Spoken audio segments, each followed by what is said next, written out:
जब जब धर्म पर संकट आता है, तब तब भगवान विष्णु अवतार लेकर धर्म की रक्षा। नहीं, जब जब ब्राह्मणों पर संकट आता है और वे गैर ब्राह्मणों से पराजित होते नजर आते हैं, तब तब ये आर्यों के तथाकथित चिरस्थायी भगवान विष्णु अवतार लेते हैं। और पराक्रमी व बलशाली मूल निवासी राजाओं को कपट से मार डाला जाता है। साम दाम दंड भेद नीति द्वारा अनार्य के विद्रोह को नष्ट किया जाता है। काल्पनिक भगवान का डर लोगों में फैलाकर ब्राह्मण अपनी श्रेष्ठता को बचा लेते हैं और हर युग में नित नए विष्णु भगवान के अवतारों की कपोल कल्पित कहानियां गढ़ लेते हैं। चतुर्वर्ण व्यवस्था बनी रहे, इसलिए हर युग में एक अवतार, अवतार ही अवतार। दशावतार की श्रृंखला में तथाकथित भगवान विष्णु ने मत्स्यावतार नामक पहला अवतार लिया। कहा गया कि हैग्रीव नामक असुर ने ब्रह्मा के मुख से वेद वाक्य सुन लिए थे, इसीलिए मत्स्य अर्थात मछली का रूप लेकर भगवान विष्णु ने उसका वध कर डाला।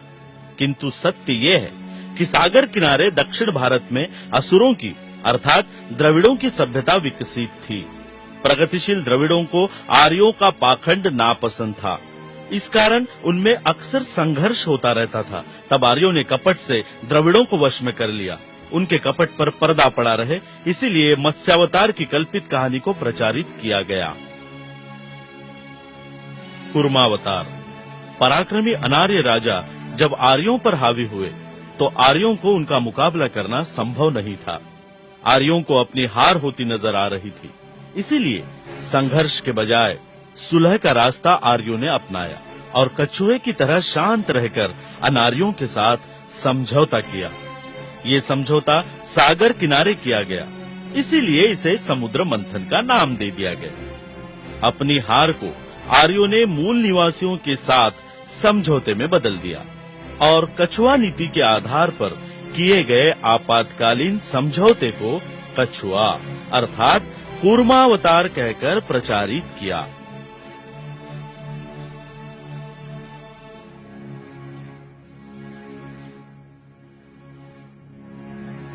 मंदार पर्वत के द्वारा समुद्र में असुरों के सहारे देवगणों द्वारा समुद्र मंथन करके अमृत प्राप्त करने की चमत्कार की कल्पना महज भोली भाली जनता को बहकाने की चाल ही है।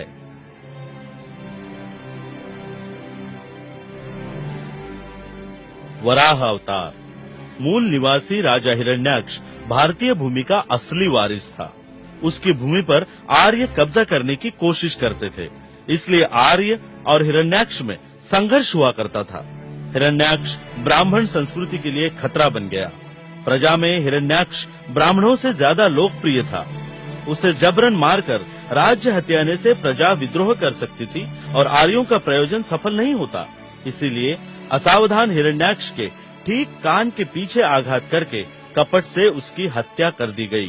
प्रजा विद्रोह ना करे, इसलिए भगवान विष्णु ने वराह का रूप लेकर हिरण्याक्ष को उसके पापों की सजा दी, ऐसी कथा प्रचारित की गई और सुअर अर्थात वराह अवतार का निर्माण किया गया और इस तरह आधारहीन कथा के सहारे लोगों को भ्रमित किया गया।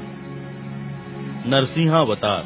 न जमीन पर न आकाश में, न रात को न दिन को, न अंदर न बाहर, न पशु से न मानव से, ऐसे अपराजित दिग्विजय राजा हिरण्यकश्यपु के कपटवध को छिपाने के लिए नरसिंहावतार की कहानी गढ़ी गई। वराह अवतार के दरमियान जिस राजा हिरण्याक्ष की हत्या आर्यों ने की, वो हिरण्यकश्यपु का भाई था। इसीलिए हिरण्यकश्यपु ने आर्यों पर हमला बोलकर उनको भूमिगत होने पर विवश किया। हिरण्यकश्यपु के बेटे प्रहलाद को बहकाकर चालबाज आर्यों ने हिरण्यकश्यपु के महल में प्रवेश किया और बाघ नखों के सहारे धोखे से हिरण्यकश्यपु को मार डाला और प्रहलाद को राजगद्दी पर बिठाया गया। आर्यों के कपट को जानकर प्रजा विद्रोह ना करे, इसलिए बाघनखों की कहानी को नरसिंहावतार में बदलकर प्रचारित किया गया। वामनावतार। प्रहलाद का पोता बलि अनार्यों का राजा बना। बलि को अपने पूर्वजों का इतिहास ज्ञात था। उसने आर्यों को लड़ाई में हराने के लिए उनकी राजधानी अमरावती पर हमला बोल दिया। युद्ध में पराजित आर्यों ने राजा बलि की शरण ले ली। राजा ने उदार मन से आर्यों को शरण दे दी। इसका फायदा उठाकर आर्यों ने धीरे धीरे शिक्षा, संरक्षण एवं व्यवसाय इन तीनों क्षेत्रों पर पूरा कब्जा कर डाला और बलि को सत्ताहीन कर दिया। और ये अफवाह या भ्रम फैलाया गया कि छोटे कद का वामन, जो तथाकथित भगवान विष्णु का अवतार था, उसने बलि से 3 कदमों के नीचे समाने वाली जमीन का हक मांगा और बलि ने उसे अल्पमात्र समझकर दे दिया। ये 3 कदम में समाने वाली जमीन का हक नहीं, बल्कि शिक्षा, व्यवसाय और संरक्षण का हक था। अनार्य प्रजा में बलि अत्यंत लोकप्रिय था और उसे आमने सामने परास्त करना संभव नहीं था।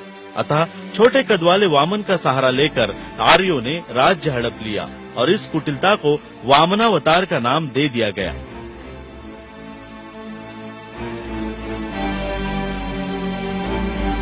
परशुराम अवतार। बलि के साम्राज्य पर आर्यों ने कब्जा कर लेने के बाद भारतवर्ष में वैदिक संस्कृति और चातुर्वर्ण व्यवस्था चारों तरफ फैल गई। ब्राह्मण, क्षत्रिय, वैश्य और शूद्रों में सारा देश बढ़ गया। लेकिन अब नया विवाद उत्पन्न हो गया, क्षत्रिय श्रेष्ठ या ब्राह्मण श्रेष्ठ।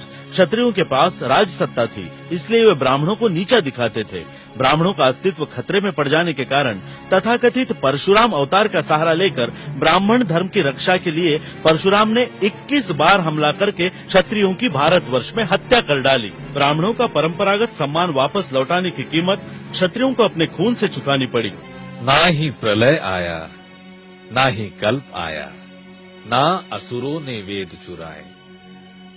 अब कौन सी विपदा आन पड़ी ब्रह्मगण पर, जो भगवान विष्णु एक नया अवतार लेकर आए। सत्य प्रिय प्रभु श्री रामचंद्र की, सत्य प्रिय प्रभु श्री रामचंद्र की, सत्य प्रिय प्रभु श्री रामचंद्र की, प्रजापालक प्रभु श्री रामचंद्र की।